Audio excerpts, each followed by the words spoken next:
Hi everyone, this is me Krishna and welcome back to my YouTube channel. अब हम बात करेंगे कि जो three step model of change का है उसके बारे में। तो ये कर्ट लेविन ने दिया है।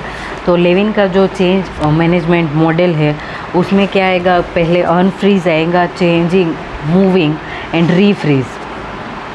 तो पहले हम समझते हैं कि जो चेंज मैनेजमेंट मॉडल है, Kurt Lewin describe the freeze model of change which suggest that change is involved in shift one still condition by means of state of activity to a different still condition।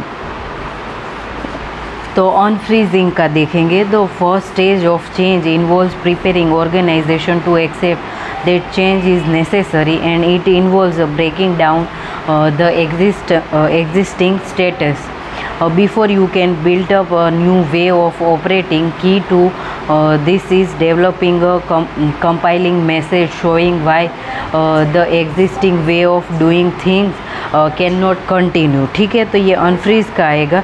फिर changing and moving, तो after the uncertainty created in the unfreeze stage, the moving and changing stage is where people begin to resolve their uncertainty and look for new ways to do things।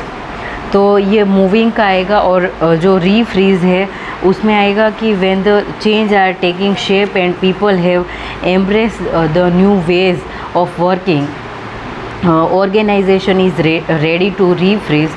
The outward sign of refreeze are stable organization charts, consistent job description and so on।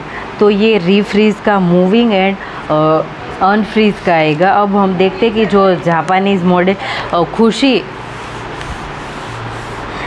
तो Japanese जो model of change है उसके बारे में हम पढ़ेंगे।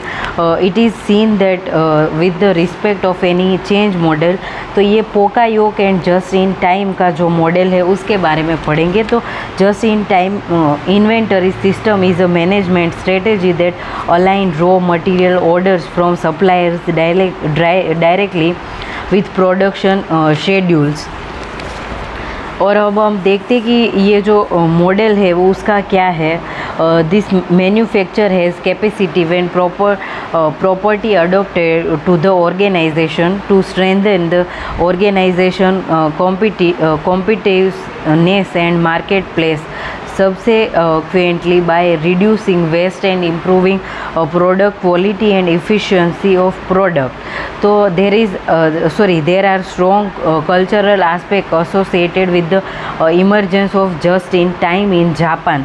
तो ये just in time का जो है वो जापान का है।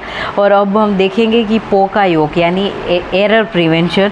तो पोका योग is a Japanese phrase that means error prevention, यानी कि जो एरर भूल हुई है उसको हम कैसे प्रिवेंट करेंगे।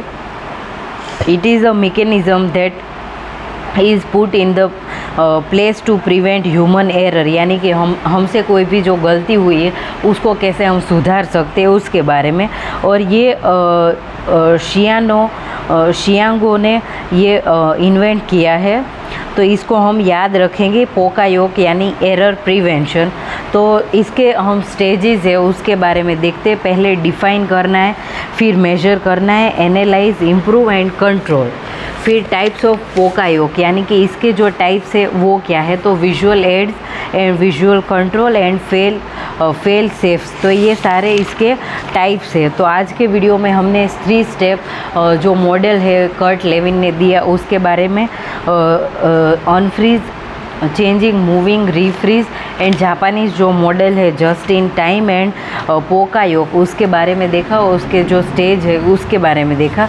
और नेक्स्ट वीडियो में हम बात करेंगे कि क्वालिटी कॉस्ट ऑफ क्वालिटी क्या है। तो I will end this video here. Bye everyone, thank you so much and happy learning.